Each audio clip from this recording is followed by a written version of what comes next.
Good morning विद्यार्थी मित्रांनो. Heredity and इव्हॉल्युशनच्या आजच्या लेक्चरमध्ये तुम्हा सर्वांचं स्वागत आहे. पहा, आपण आता हेरिडिटी अँड इव्हॉल्युशन मध्ये theory of evolution of life on the अर्थ किंवा थेअरी ऑफ ग्रॅज्युअल डेव्हलपमेंट पाहिजे. त्याचबरोबर या थेअरी ऑफ ग्रॅज्युअल डेव्हलपमेंटला म्हणजे थेअरी ऑफ इव्हॉल्युशन ऑफ लाईफला सपोर्ट करणारे जे वेगवेगळे एव्हिडन्स आहेत ते एव्हिडन्स देखील आपण पाहत आहोत. त्या एव्हिडन्स पैकी पहिला एव्हिडन्स मेटाबॉलिक एव्हिडन्स आपण काय आहे तो पाहिला, तो कशा पद्धतीने थेअरी ऑफ इव्हॉल्युशनला सपोर्ट करतोय. नंतर मॉर्फोलॉजिकल एव्हिडन्स पाहिला, 3 नंबरला एनाटॉमिकल एव्हिडन्स पाहिला, 4 नंबरला आपण पॅलेंटॉलॉजिकल एव्हिडन्स पाहिला, फिस्टिजियल स्ट्रक्चर्स पाहिले आणि आता जो 6 नंबरचा जो एव्हिडन्स आहे तो आहे कनेक्टिंग लिंक्स. कनेक्टिंग लिंक्स आणि एम्ब्रायोलॉजिकल एव्हिडन्स असे दोन एव्हिडन्स आणखी ऑर्गॅनिक थेअरीला सपोर्ट करणारे आज आपल्याला पाहिजे.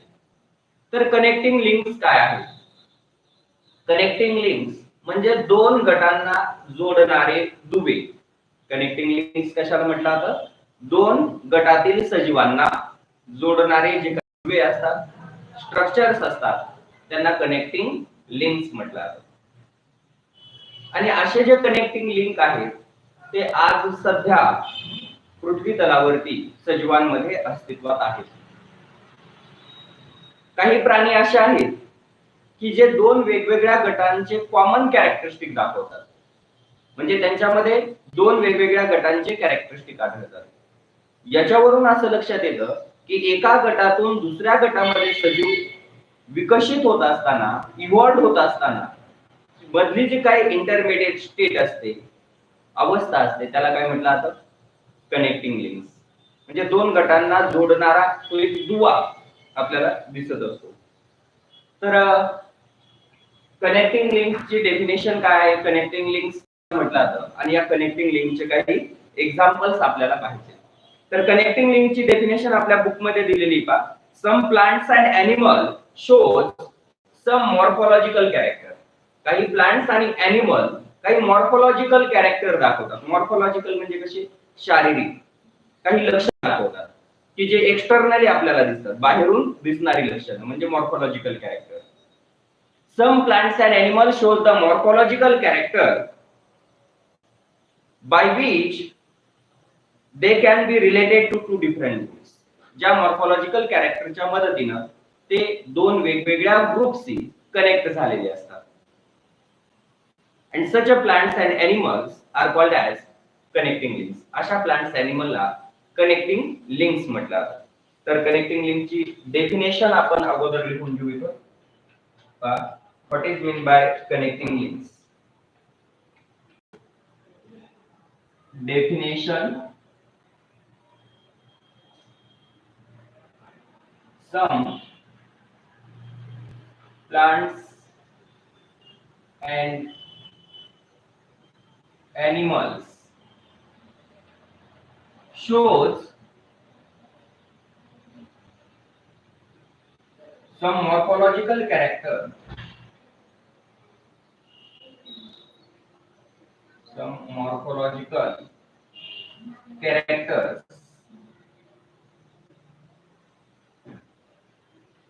by which ज्याच्यामुळे they can be related to two different groups.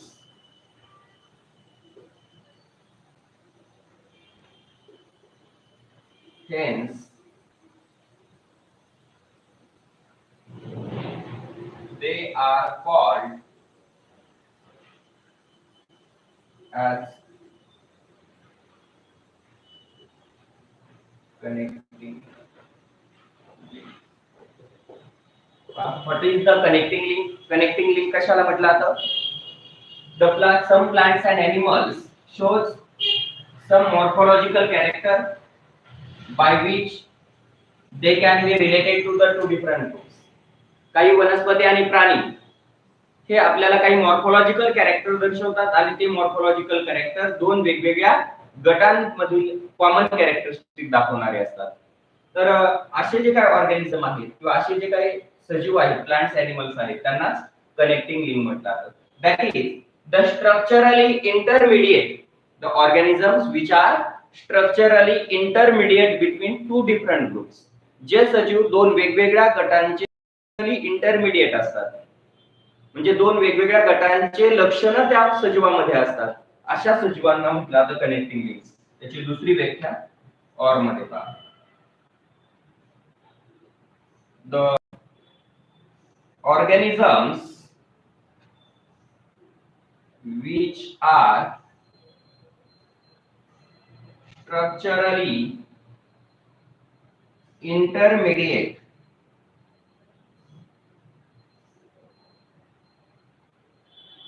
between two different groups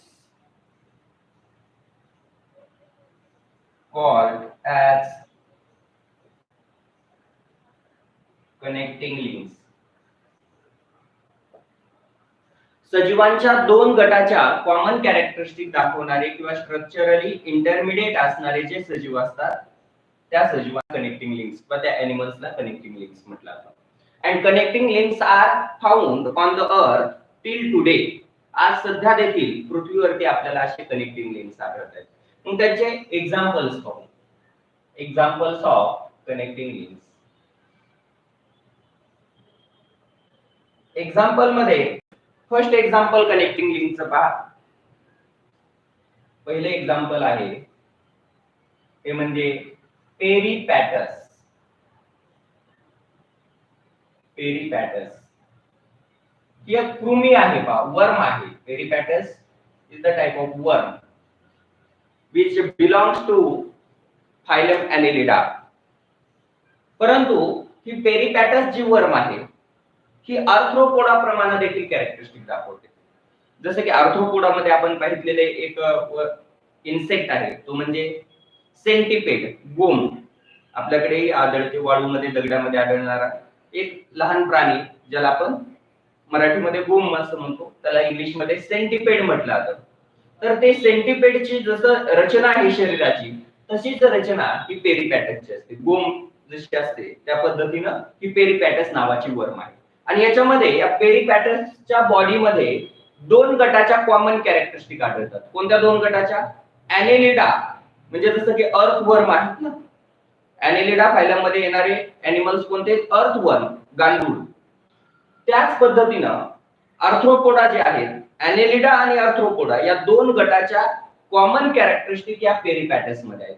that is peripatus is the connecting link between annelida and arthropoda. Peripatus हा ॲनेलिडा आणि आर्थ्रोपोडा अशा दोन गटाचा कनेक्टिंग लिंक आहे.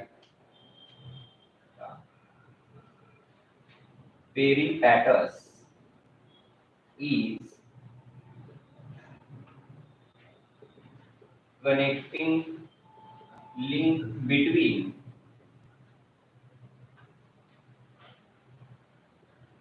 Annelida and Arthropoda. पेरिपॅटस हा annelida आणि arthropoda या दोन गटाचे कॉमन कॅरेक्टरिस्टिक दाखवतो, म्हणून त्याला ॲनेलिडा आणि आर्थ्रोपोडाचं कनेक्टिंग लिंक म्हटलंय. आता याच्यात ॲनेलिडाच्या कोणत्या कॅरेक्टरिस्टिक असतात पेरिपॅटस मध्ये? पेरिपॅटस have thin cuticle, segmented nephridia,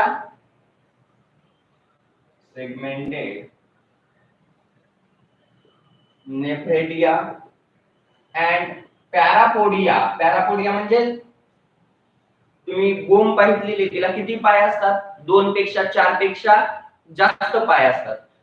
जर अपेंडेजेस जॉइंटेड अपेंडेजेस असतील, 2 पेक्षा 4 पेक्षा जास्त पाय असतील तर त्याला म्हटलं जातं पॅरापोडिया. असंख्य पाय, जास्त पाय असणारे प्राणी.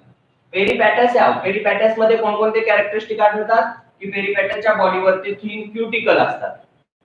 त्याच्यानंतर त्यांची जी बॉडी असते त्यांचा जो नेफ्रेडिया असतो तो सेगमेंटेड असतो, म्हणजे कप्पे कप्पे त्यांच्या बॉडीवरती असतात. आणि पॅरापोडिया जसं की अर्थवर्म जे असतात त्यांचा नेफ्रेडिया सेगमेंटेड असतो आणि यांना पॅरापोडिया म्हणजे 2 पेक्षा 4 पेक्षा जास्त पाय आढळतात. तर हे जे ॲनिमल्स आहेत, हे ज्या कॅरेक्टरिस्टिक्स आहेत पेरिपेटस मध्ये ते कोणाच्या आहेत? लाईक ॲनेलिडा, या ॲनेलिडाच्या कॅरेक्टरिस्टिक्स आहेत. Peripatus have thin cuticle, segmented nephridia and parapodia like Annelida. It also shows your peripatus also have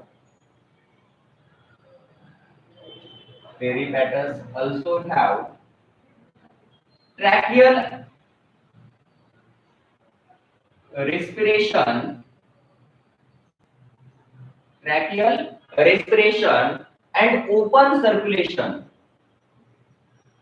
and open blood circulation. आता ओपन सर्क्युलेशन काय असतं, क्लोज्ड सर्क्युलेशन काय असतं, याचा एक व्हिडिओ मी आपल्या चॅनल वरती टाकलेला आहे, तुम्ही नंतर तो पाहू शकता की ओपन सर्क्युलेशन आणि क्लोज्ड सर्क्युलेशन बेसिक फाउंडेशन मध्ये त्याचा व्हिडिओ आहे. तर ओपन आणि क्लोज्ड सर्क्युलेशन बद्दलची माहिती तिथे दिलेली. तर हे ओपन सर्क्युलेशन कोणामध्ये असतं? लाईक अर्थ्रोपोडा मध्ये असतं. म्हणजे पहा या पेरिपॅटस मध्ये आपल्याला 2 गटाच्या कॅरेक्टरिस्टिक आढळतात, एक ॲनेलिडा आणि दुसरे अर्थ्रोपोडा. ॲनेलिडाच्या कोणत्या कॅरेक्टरिस्टिक आहेत? ॲनेलिडा प्रमाणे त्यांच्या बॉडीवरती थिन क्युटिकल असतात, सेगमेंटेड नेफ्रेडिया आणि पॅरापोडिया असतात. आणि अर्थ्रोपोडाच्या कोणत्या कॅरेक्टरिस्टिक आहेत? अर्थ्रोपोडा प्रमाणे ट्रॅकियल रेस्पिरेशन म्हणजे श्वसन नलिका असते रेस्पिरेशन साठी आणि ओपन सर्क्युलेशन असतं. तर हे अर्थ्रोपोडाच्या कॉमन कॅरेक्टर, अर्थ्रोपोडाच्या आणि ॲनेलिडा दोन्हीच्याही कॅरेक्टरिस्टिक कोणामध्ये आहेत? पेरिपॅटस मध्ये आहे. and therefore peripatus is the connecting link between annelida and arthropoda. It shows that याच्यावरून काय लक्षात येतं आपल्या? याच्यावरून काय लक्षात येतं की arthropoda are evolved from annelida. arthropoda हे एनिमल कोणापासून इव्हॉल्व झाले? annelida पासून arthropoda डेव्हलप झालेले. It shows that arthropoda animal किंवा arthropoda are evolved from annelida. arthropoda हे annelida पासून इव्हॉल्व झालेले आहे. तर अशा पद्धतीने पेरिपॅटस किंवा हे जे कनेक्टिंग लिंक्स आहेत पेरिपॅटस सारखे, हे थिअरी ऑफ इव्हॉल्युशनला सपोर्ट करतात की सजीव एका गटातून दुसऱ्या गटामध्ये कसे इव्हॉल्व झालेले ते दर्शवणारे हे कनेक्टिंग लिंक्स आहेत. आता दुसरं एक्झाम्पल, पहिले एक्झाम्पल पेरिपॅटसचं आपण पाहिलं, ते तुमच्या लक्षात आलेले की पेरिपॅटस हा ॲनेलिडा आणि अर्थ्रोपोडाचा कनेक्टिंग लिंक आहे. म्हणजे कनेक्टिंग लिंक म्हणजे काय की 2 गटाच्या कॉमन कॅरेक्टरिस्टिक दाखवणारे organism. The organism which are structurally intermediate म्हणजे त्याच्या दोन्ही गटांचे स्ट्रक्चर्स असतात. The organisms which are structurally intermediate between 2 different groups, 2 वेगवेगळ्या गटांचे कॅरेक्टरिस्टिक दाखवणारे जे ऑर्गॅनिझम असतात त्याला कनेक्टिंग लिंक्स म्हटलं जातं. जसं की पेरिपॅटस त्याच्यामध्ये ॲनेलिडाच्या कॅरेक्टरिस्टिक आहेत जसं थिन क्युटिकल, सेगमेंटेड नेफ्रेडिया, पॅरापोडिया. आणि अर्थ्रोपोडाच्या देखील ट्रॅकियल रेस्पिरेशन आणि ओपन सर्क्युलेशन या दोन्ही गटाच्या कॉमन कॅरेक्टरिस्टिक पेरिपॅटस मध्ये असल्यामुळे पेरिपॅटस हा ॲनेलिडा आणि अर्थ्रोपोडाचा कनेक्टिंग लिंक आहे. आणि त्याच्यामध्ये याच्यावरून असं लक्षात येतं आपल्या दोन्हीच्या कॉमन कॅरेक्टरिस्टिक स्टडी केल्यानंतर की आर्थ्रोपोडा ऑर्गॅनिझम जे आहे ते ॲनेलिडा पासून डेव्हलप झालेले आहे. हे पेरिपॅटस रिप्रेझेंट करतो किंवा इंडिकेट करतो. आता पेरिपॅटस नंतर पुढचं जे एक्झाम्पल आहे, सेकंड एक्झाम्पल कनेक्टिंग लिंकचं, ते म्हणजे डक बिल्ड प्लॅटिपस. सेकंड एक्झाम्पल पाहायचं आहे डक बिल्ड प्लॅटिपस. पाहूया. सेकंड एक्झाम्पल आहे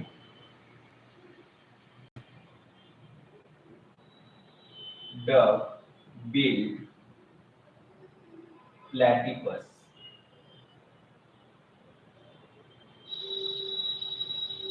याला मराठीमध्ये म्हटलं आता बदक चोचा. काय म्हणतात? बदक चोचा. म्हणजे असा प्राणी आहे तो की त्याला टेल देखील आहे, शेपटी आहे, पूर्ण बॉडी प्राण्यासारखी, आणि त्याची जी माउथचा पार्ट आहे त्याला चोच आहे, बदकाप्रमाणे चोच असणारा हा प्राणी असल्यामुळे याला बदक चोचा किंवा डक बिल्ड प्लॅटिपस म्हणजे बदकाप्रमाणे चोच असणारा हा प्लॅटिपस नावाचा प्राणी आहे, त्याला डक बिल्ड प्लॅटिपस म्हटलं जातं. Duck billed platypus is the connecting link between reptilia and mammalia. दोन गट, रेप्टिलिया म्हणजे रेप्टाइल्स सरपटणारे प्राणी, आणि मॅमलिया म्हणजे सस्तन प्राणी की ज्यांना मॅमरी ग्लँड्स असतात. पिल्लांना जन्म दिल्यानंतर दूध पाजण्यासाठी मॅमरी ग्लँड्स असणारे जे काही एनिमल्स असतात त्यांना काय म्हटलं जातं, मॅमल्स. म्हणजे मॅमल्स मध्ये महत्त्वाच्या काही कॅरेक्टरिस्टिक आढळतात, जसं की मॅमल्स हे अंडी घालत नाहीत, तर ते विव्हिपॅरस असतात, पिल्लांना जन्म देतात. त्यांच्यामध्ये मॅमरी ग्लँड्स असतात. मॅमलच्या बॉडीवरती थिक हिअर असतात, दाट केस असतात, जसं की मंकी, डॉग, काऊ यांच्या बॉडीवरती पूर्ण हिअर असतात, त्यांना मॅमरी ग्लँड्स असतात आणि ते पिल्लांना जन्म देतात. त्याचबरोबर जे रेप्टिलिया असतात म्हणजे सरपटणारे प्राणी असतात, रेप्टाइलचे कॅरेक्टरिस्टिक कोणते, reptiles Lay's the eggs. Reptile काय करतात, अंडी घालतात. त्यांच्यामध्ये मॅमरी ग्लँड्स नसतात, ते अंडी घालतात आणि नंतर अंडी उगवतात, त्याच्यापासून नवीन पिल्लांचा जन्म होतो. त्याचबरोबर रेप्टिलिया जे असतात त्यांचे जे डिजिट्स असतात म्हणजे हाताचे आणि पायाचे जे बोट असतात त्याला नख्या असतात पुढे. रेप्टिलियाचं ते एक महत्त्वाचं कॅरेक्टरिस्टिक आहे की ते अंडी घालतात, त्यांना क्लॉज असतात.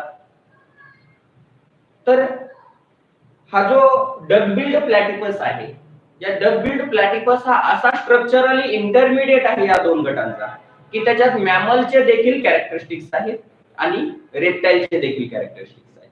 म्हणजे दोन्हीचेही स्ट्रक्चर्स या डकबिल्ड प्लॅटिपस मध्ये असल्यामुळे डकबिल्ड प्लॅटिपस हा रेप्टिलिया आणि मॅमलिया या दोन गटाचा कनेक्टिंग लिंक आहे. Platypus is connecting link between, कोणाचा कनेक्टिंग लिंक आहे हा, platypus is connecting link between reptilia and mammalia. Reptilia आणि मॅमलिया या दोन गटाचा तो कनेक्टिंग लिंक आहे.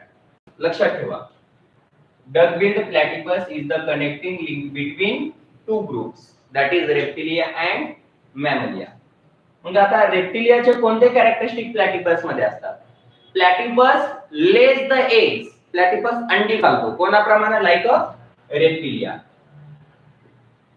प्लॅटिपस lays eggs like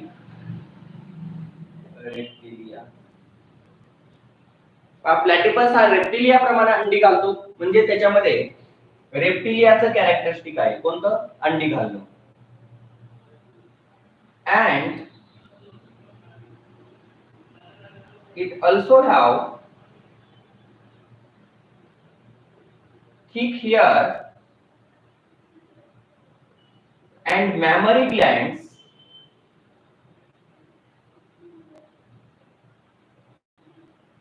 like mammals.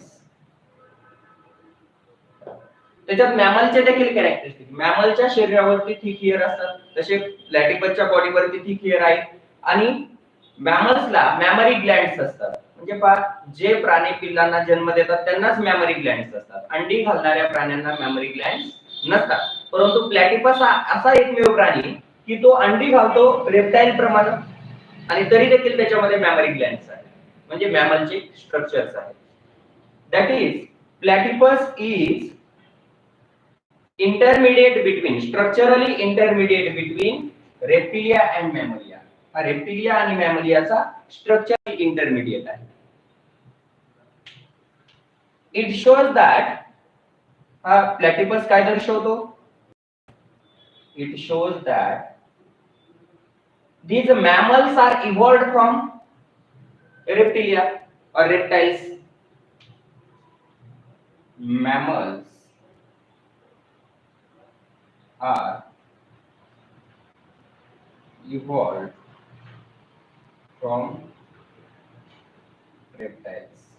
Mammals हे रेप्टाइल्स पासून इव्हॉल्व झालेले हे डक बिल्ड प्लॅटिपस दर्शवतो. त्याचा तो एव्हिडन्स आहे आणि आजही पृथ्वीवरती हा प्लॅटिपस अस्तित्वात आहे. हा प्लॅटिपस आढळतो. तर अशा पद्धतीनं प्लॅटिपस हे सेकंड एक्झाम्पल आहे. तो दोन गटाचं कनेक्टिंग लिंक दाखवतो. तो म्हणजे कोणते? Reptilia and mammalia. आता याच्यानंतर नेक्स्ट पुढचा पॉइंट जो आहे थर्ड एक्झाम्पल आपल्याला पाहायचे. ते थर्ड एक्झाम्पल आहे लंग फिश. तिसरं एक्झाम्पल पाहायचंय ते आहे lung fish.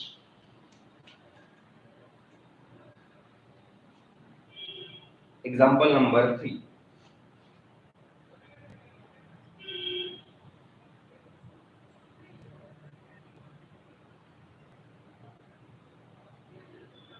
Lungfish. Lungfish is the connecting link between the fishes and amphibians. Lungfish हा फिशेस आणि फिश आणि amphibians यांचा कनेक्टिंग लिंक आहे. Lungfish is the connecting link between fish and amphibians. Lungfish हा दोन गटाचे कॉमन कॅरेक्टरिस्टिक दाखवतोय. एक म्हणजे फिश आणि दुसरे म्हणजे एम्फिबियन्स. फिश आणि एम्फिबियन्स अशा दोन गटाचे कॉमन कॅरेक्टरिस्टिक दाखवणारा जो काही ऑर्गॅनिझम आहे तो आहे लंगफिश. आता पहा these lungfish perform respiration with the help of lungs. त्याच्या नावानुसारच जनरली फिशेस मध्ये रेस्पिरेशन साठी काय असतात? गिल्स असतात. फिशेस मध्ये रेस्पिरेटरी जो काही ऑर्गन आहे किंवा रेस्पिरेशनचा जो ऑर्गन आहे तो कोणता असतो? गिल्स असतो. Fishes have gills for respiration. Fishes मध्ये रेस्पिरेशन साठी गिल्स असतात. परंतु लंगफिश हा असा प्राणी आहे की ज्याला रेस्पिरेशन साठी गिल्स नसतात तर काय असतात? लंग्स असतात. Lung fish perform respiration with the help of lungs. Lungs फिशला रेस्पिरेशन साठी काय असतात? लंग्स असतात. एक मिनिट. हा बोला ना सर. हो हो हा थोडा टाइम करतो.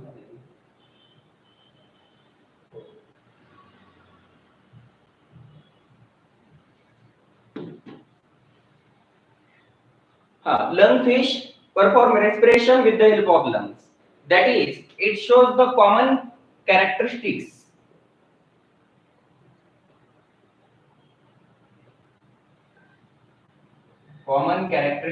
of fish and amphibians. कारण amphibians काय करतात? amphibians हे एरियल रेस्पिरेशन परफॉर्म करतात with the help of lungs. Amphibian ची कॅरेक्टरिस्टिक आहे amphibians perform aerial respiration with the help of lungs. आणि बाकी बॉडी ही कोणाप्रमाणे? या लंगफिशची फिश प्रमाणे. टोटल बॉडी फिश प्रमाणे. फक्त एम्फिबियनचे कॅरेक्टरिस्टिक कोणता आहे की ते एरियल रेस्पिरेशन परफॉर्म करतात. म्हणजे एम्फिबियन्स आणि फिश दोन्हीचेही स्ट्रक्चर या एनिमल मध्ये असल्यामुळे लंगफिश हा फिश आणि एम्फिबियन्स यांचा कनेक्टिंग लिंक आहे. And it shows that amphibians are developed from fishes.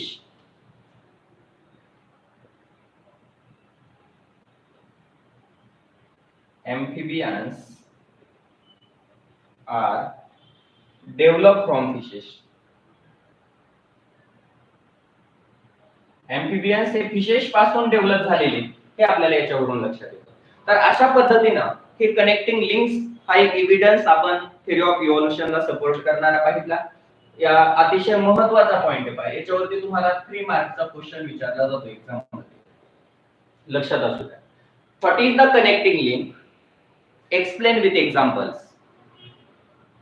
Connecting link म्हणजे काय ते एक्झाम्पल सह एक्सप्लेन करा. तुम्ही जर कनेक्टिंग लिंकची डेफिनेशन लिहिली तर तुम्हाला त्या ठिकाणी 1 मार्क मिळेल आणि कुठलेही 2 एक्झाम्पल 3 पैकी 2 एक्झाम्पल करता आले पाहिजे. तर पहा, some plants and animals shows some morphological factor which they can be related with two different groups, hence they are called connecting links, or the organism which are structurally intermediate between two different groups are also called as connecting links. Example first, peripatus. Peripatus is the connecting link between Annelida and Arthropoda. Then second example, duck-billed platypus. Duck-billed platypus is the connecting link between Reptilia and Mammalia. And third example, lungfish. Lungfish is the connecting link between fish and amphibians. म्हणजे यांच्यामध्ये कोणते characteristic common असतात तेवढे point या ठिकाणी आपल्याला 2-3 explanation मध्ये लिहावे लागतील. आता याच्यानंतरचा जो काही 7 नंबरचा एव्हिडन्स आहे, तो 7 नंबरचा एव्हिडन्स आहे एम्ब्रायोलॉजिकल एव्हिडन्स. तो आता आपण बघू. Embryological evidence.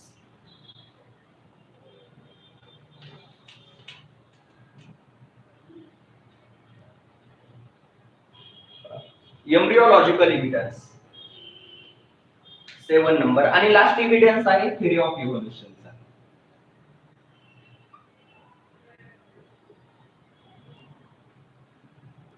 एम्ब्रियोलॉजिकल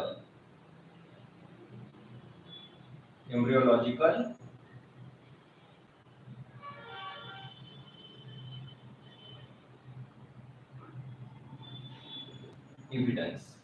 एम्ब्रियोलॉजिकल जो एव्हिडन्स आहे याच्यामध्ये सुरुवातीला आपल्याला पाहायचे की एम्ब्रियोलॉजी म्हणजे काय, एम्ब्रियोलॉजी कशाला म्हटलं जातं, आणि नंतर हा evidence embryological evidence theory of इव्होल्यूशनला कशा पद्धतीने सपोर्ट करतो ते पॉइंट आपल्याला इथे पाहायचे.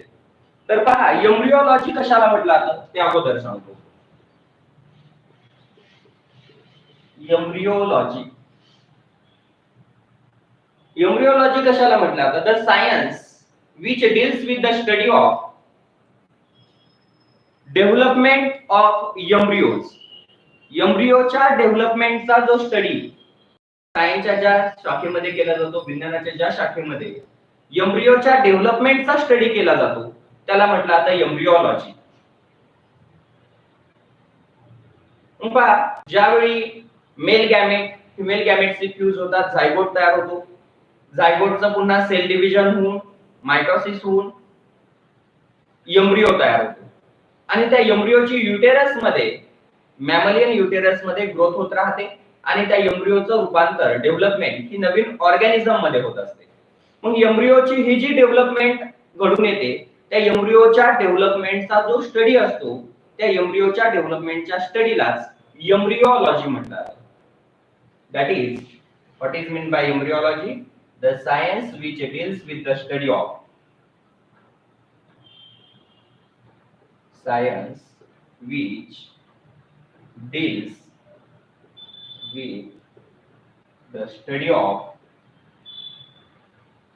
development. कशाचा study? Development of an embryo of organism. ऑर्गॅनिझमच्या एम्ब्रियोच्या डेव्हलपमेंटच्या स्टडीला एम्ब्रियोलॉजी म्हटलं जातं. It is called as embryology. Science which deals with the study of development of an embryo of an organism. ऑर्गॅनिझमच्या एम्ब्रियोचा डेव्हलपमेंटचा जो स्टडी असतो त्याला एम्ब्रियोलॉजी म्हटलं जातं. The comparative studies of embryos of different organism. आपण जर वेगवेगळ्या ऑर्गॅनिझमच्या एम्ब्रियोचा कंपॅरेटिव्ह स्टडी केला, पहा, ह्यूमन बीइंग मध्ये सोनोग्राफी केली जाते. कशासाठी सोनोग्राफी केली जाते? की एम्ब्रियोच्या डेव्हलपमेंटचा स्टडी डॉक्टर करत असतात सोनोग्राफीच्या माध्यमातून. म्हणजे प्रेग्नंट वुमन जे असतात, प्रेग्नंट वुमनची प्रत्येक मंथला सोनोग्राफी केली जाते, आणि त्या सोनोग्राफीच्या माध्यमातून ही अशी टेक्निक आहे सोनोग्राफी, म्हणजे तो एक एम्ब्रियोलॉजीचा पार्ट आहे की ज्याच्यामध्ये ग्रो होणाऱ्या एम्ब्रियोच्या डेव्हलपमेंटचा स्टडी तिथे केला जातो की एम्ब्रियोची डेव्हलपमेंट चांगल्या पद्धतीने होते किंवा नाही, एम्ब्रियोची वाढ योग्य रीतीने सुरू आहे किंवा नाही, हे अभ्यासण्यासाठी डॉक्टर काय करतात? सोनोग्राफी करतात. आणि म्हणजे सोनोग्राफी एक माध्यम आहे कशाचा स्टडी करण्याचं, एम्ब्रिओलॉजीचा, म्हणजेच एम्ब्रिओच्या डेव्हलपमेंटचा स्टडी करण्याचं ते एक माध्यम आहे. मग जर आपण वेगवेगळ्या प्राण्यांच्या ग्रो होणाऱ्या एम्ब्रिओचा जर कंपॅरेटिव्ह स्टडी केला तर आपल्याला काय आढळतं बा, then we found that the embryos of different organism shows similarity in their early stage. उदाहरण पहा की आपण वेगवेगळ्या प्राण्यांचे एम्ब्रिओ घेतले, वेगवेगळ्या प्राण्याच्या एम्ब्रिओच्या डेव्हलपमेंटचा एक सिक्वेन्सचा चार्ट मांडला. त्याच्यामध्ये आपण human, dog, cat, pig, then rabbit, tortoise असे वेगवेगळे ॲनिमल घेतले आणि त्या ॲनिमलचा एम्ब्रिओचे जे काही डेव्हलपमेंटच्या स्टेजेस आहेत त्या जर मांडल्या. आपल्या बुक मध्ये एक डायग्राम दिलेली पहा, तिथे वेगवेगळे प्राणी दिलेले. तर मला वाटतं पहिला प्राणी आहे फिश, तिथं नेम दिलेले. सेकंड आहे फिश, नंतर सॅलेमंडर, तिसरा आहे टॉर्टॉइज, चौथा चिकन म्हणजेच कोंबडीचं पिल्लू, पुढं पिग म्हणजे फॅन्ट्रीचं पिल्लू, काऊ म्हणजे काल गाईचं वासरू, रॅबिट म्हणजे सस्याचं पिल्लू, मॅन म्हणजे माणसाचं पिल्लू, बाळ. तर अशा पद्धतीने आपल्याला काय केलेले, वेगवेगळे ॲनिमल्स दिलेले आणि त्या ॲनिमलच्या एम्ब्रिओच्या डेव्हलपमेंटच्या स्टेजेस दिलेले आहेत.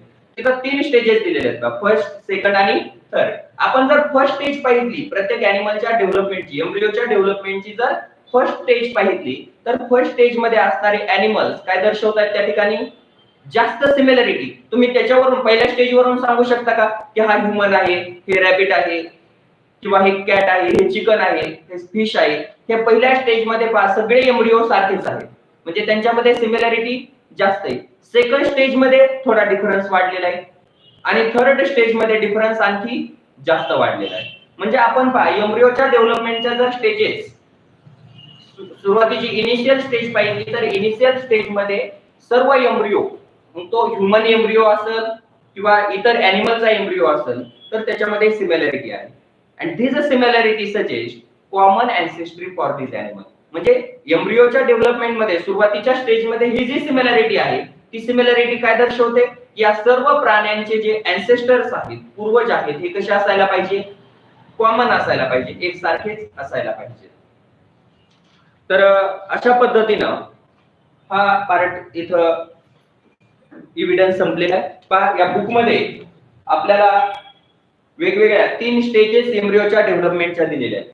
स्टेज आहे, पहिल्या स्टेज मध्ये जर आपण एम्ब्रिओ पाहिले फिश, सॅलेंडर, टॉर्टॉइज, चिकन, पिग, काऊ, रॅबिट, मॅन, तर फर्स्ट स्टेज मध्ये आपल्याला सिमिलरिटी जास्तीत जास्त आढळते. सेकंड स्टेज मध्ये जास्त डिफरन्स आहे आणि थर्ड स्टेज मध्ये डिफरन्स त्याच्यापेक्षाही जास्त आपल्याला पाहायला मिळतोय. म्हणजे आपण जर वेगवेगळ्या ॲनिमलच्या एम्ब्रिओचा कंपॅरेटिव्ह स्टडी केला तर असं लक्षात येतं की वेगवेगळ्या ॲनिमलच्या एम्ब्रिओ मध्ये इनिशियल स्टेज मध्ये आपल्याला जास्त सिमिलरिटी आढळते आणि लॅटर स्टेजेस मध्ये डिफरन्सेस आढळतात. and this similarity in initial stage of development of embryo of different organism shows common ancestry for them. तर तेच आपण इथं नोट करून घेऊ. तुम्हाला एम्ब्रिओलॉजी म्हणजे काय ते सांगितलेले. The comparative study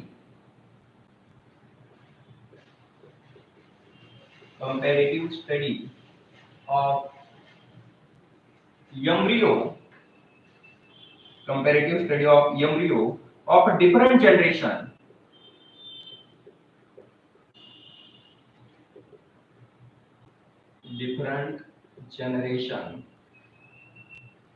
of vertebrates, that is vertebrate animal, ज्यांना पाठीचा कणा आहे असे प्राणी, of vertebrates show that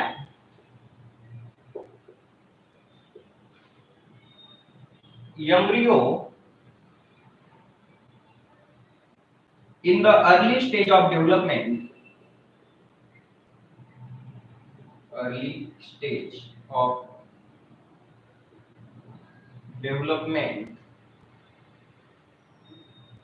shows extreme similarity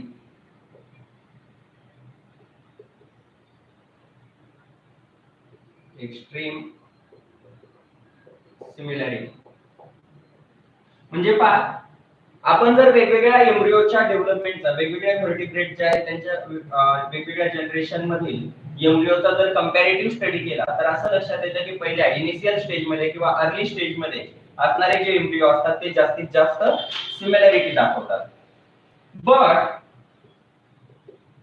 differs in later stages. परंतु पुढच्या स्टेजेस मध्ये मात्र आपल्याला त्यांच्यामध्ये डिफरन्सेस पाहायला मिळतात. Similarity in early stage, similarity in early stage shows common ancestry for them.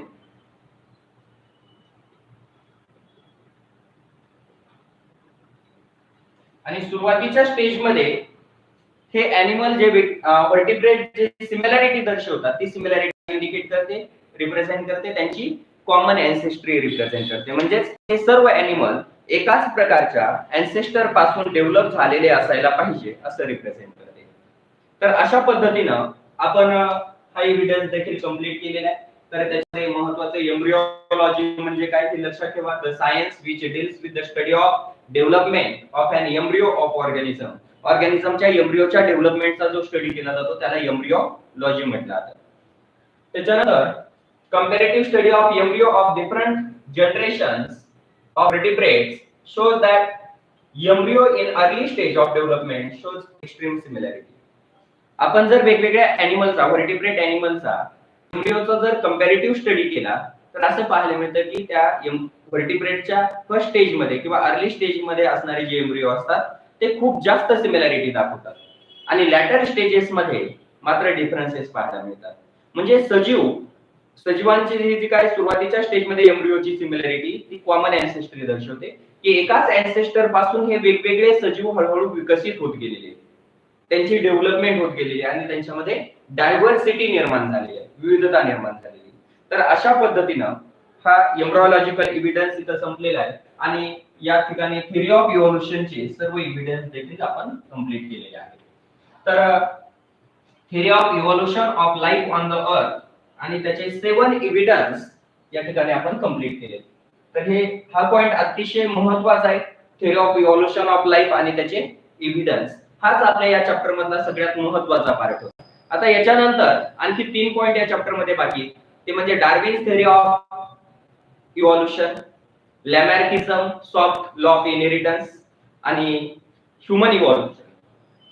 त्यातला जो नेक्स्ट पॉइंट आहे तो आहे theory of Darwin's theory of natural selection. तो पॉइंट आपण स्टार्ट करू.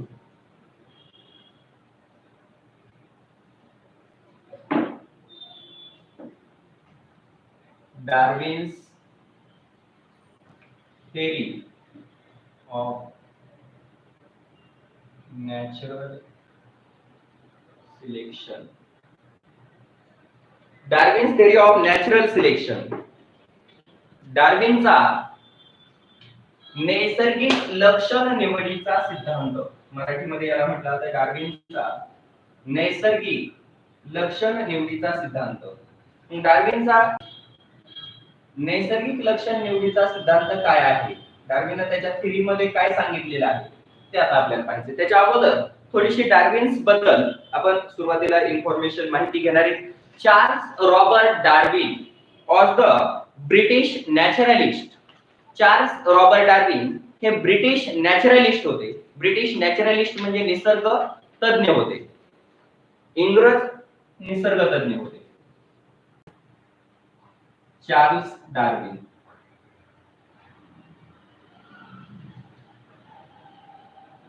Charles Darwin was British naturalist. Charles Robert Darwin हे एक इंग्रज निसर्गतज्ञ होते.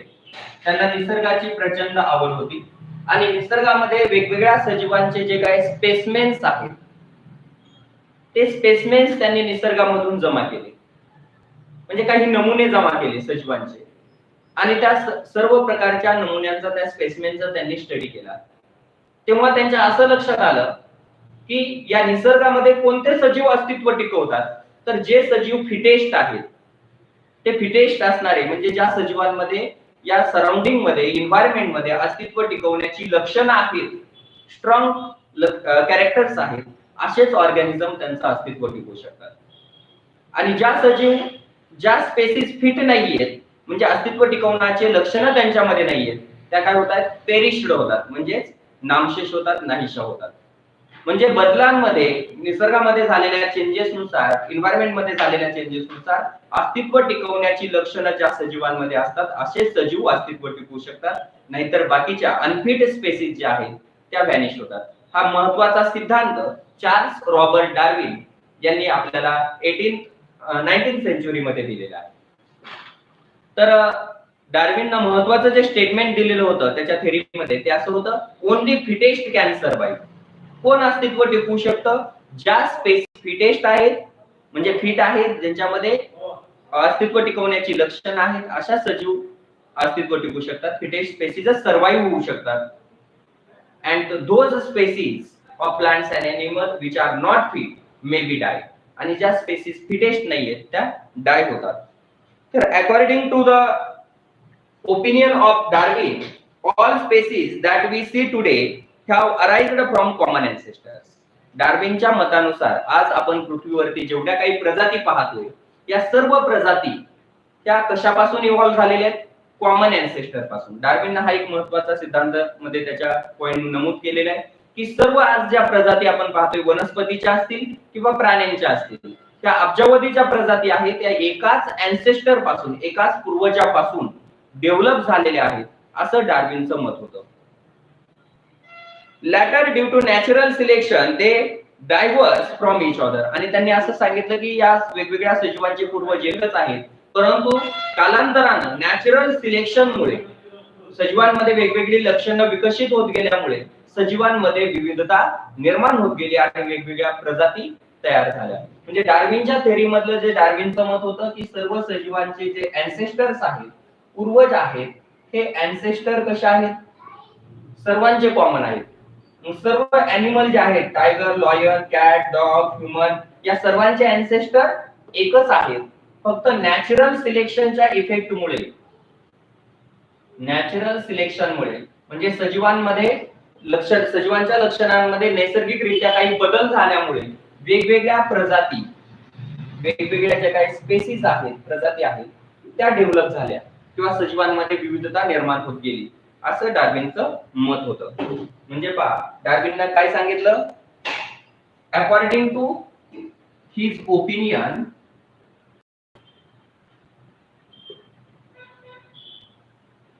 according to his opinion, all species have arise from the common ancestor. सर्व जे काही स्पेसिस आहेत, प्रजाती आहेत, त्या कॉमन अँसेस्टर पासून अराइज झालेले आहेत, असं डार्विनचं मत होतं. Later due to natural selection, आणि कालांतरानं नॅचरल सिलेक्शन मुळे दे diverges from each other.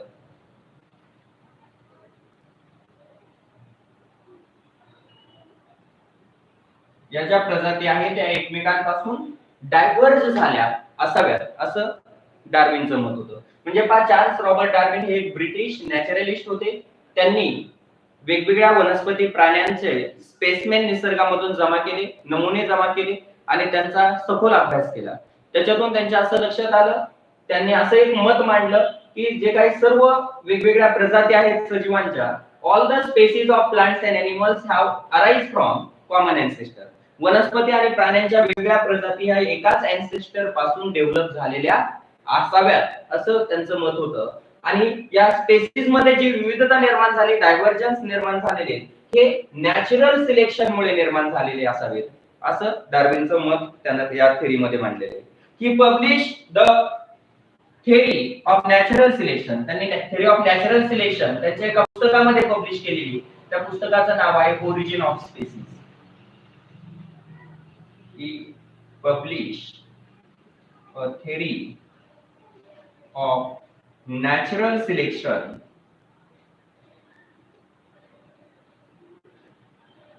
in his book called Origin of Species. त्यांच्या ओरिजिन ऑफ स्पेसीज या पुस्तकामध्ये, ओरिजिन ऑफ स्पेसीज या पुस्तकामध्ये त्यांनी theory of natural selection publish केलेली आहे.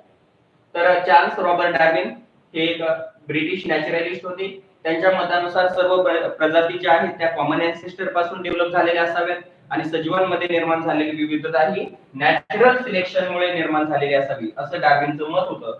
आणि त्यानं ही नॅचरल सिलेक्शनची जी थेरी आहे, ही नॅचरल सिलेक्शनची थेरी त्याच्या ओरिजिन ऑफ स्पेसीज नावाच्या पुस्तकामध्ये पब्लिश देखील केलेली आहे. मग या डार्विन्स थेरी नेमकी काय आहे? डार्विन्सनं त्याच्या थेरीमध्ये, नॅचरल सिलेक्शनच्या थेरीमध्ये काय सांगितलेले ते आपल्याला पाहायचे. त्याच्या अगोदर नॅचरल सिलेक्शन म्हणजे काय? What is mean by natural selection? The process of selection of characteristics by organism. The process of selection of characteristic by organism according to changes in the surrounding. Surrounding मध्ये होणाऱ्या changes नुसार सजीव स्वतःमध्ये नैसर्गिकरित्या काही लक्षणं विकसित करतात आणि ते लक्षणं विकसित करण्याची जी प्रक्रिया असते त्याला काय म्हटलं जातं? Natural selection. ही डार्विनने नॅचरल सिलेक्शनची व्याख्या केलेली. The process of selection of characteristics by organism to make fittest for the survival किंवा that characteristic which make fit for survival. अशा कॅरेक्टरिस्टिकच्या निवडीची प्रक्रिया की जे कॅरेक्टर त्या सजीवाला अस्तित्व टिकवण्यासाठी फिटेस्ट बनवतात. अस्तित्व टिकवण्यासाठी फिटेस्ट होण्यासाठी ज्या लक्षणांची आवश्यकता असते ते लक्षण विकसित करण्याच्या प्रक्रियेला नॅचरल सिलेक्शन म्हणतात. म्हणजे सध्या आता कोण अस्तित्व टिकवू शकतं? आता आपण पाहतोय की कोरोना महामारी सध्या सुरू आहे आणि याच्यामध्ये कोण अस्तित्व टिकवू शकतं? की ज्याची इम्युनिटी जास्त आहे, रोगप्रतिकारक पॉवर, रोगप्रतिकारक शक्ती ज्या व्यक्तीची जास्त आहे तो या चेंज झालेल्या वातावरणात सुद्धा अस्तित्व टिकवू शकतो. आणि ज्यांची इम्युनिटी कमी झालेली किंवा ज्यांची रोगप्रतिकारक शक्ती शरीरातली कमी आहे त्यांच्यावरती या आजाराचा परिणाम जास्त होतोय आणि ते डाय होत आहेत. म्हणजे फक्त जे फिटेस्ट आहेत तेच आता सध्या सर्व्हाइव्ह होऊ शकतात. हे कोणी सांगितलेले? अगोदरच डार्विन यांनी सांगितलेले की only fittest can survive and those all the plants and animal which are not fit may be die. जे फिटेस्ट नाहीये, ज्यांच्यामध्ये अस्तित्व टिकवण्यासाठी आवश्यक असणारी लक्षणं नाहीयेत त्या प्रजाती काय होतात? नाहीशा होतात. आणि ज्यांच्यामध्ये अस्तित्व टिकवण्याची लक्षणं आहेत त्या प्रजाती अस्तित्व टिकवून राहतात. आता अस्तित्व टिकवण्यासाठी किंवा फिटेस्ट होण्यासाठी ज्या लक्षणांची आवश्यकता असते अशी लक्षणं विकसित करण्याची जी प्रक्रिया असते त्या प्रक्रियेला म्हणतात नॅचरल सिलेक्शन. म्हणजे नॅचरल सिलेक्शनच्या सहाय्याने ऑर्गॅनिझम फिटेस्ट बनवला जातो आणि त्याच्यामुळे सजीवांमध्ये वेगवेगळे चेंजेस होऊन वेगवेगळ्या प्रजाती निर्माण होतात, असं डार्विनचं त्याच्या थेरीमध्ये त्यानं मत मांडलेले. तर Darwin's theory of natural selection काय आहे आणि डार्विन्स थेरी ऑफ नॅचरल सिलेक्शनचे काही ऑब्जेक्शन्स आहेत. डार्विनच्या थेरीवरती शास्त्रज्ञांनी काही मत मांडलेले होते, काही ऑब्जेक्शन मांडलेले होते. ते ऑब्जेक्शन्स काय आहेत आणि लॅमार्किझम थेरी काय आहे, तर हे दोन थेरी आपण उद्याच्या लेक्चर मध्ये कंप्लीट करू. आज आपण इथेच थांबतोय. ओके, बाकीचा पार्ट उद्याच्या लेक्चर मध्ये होईल.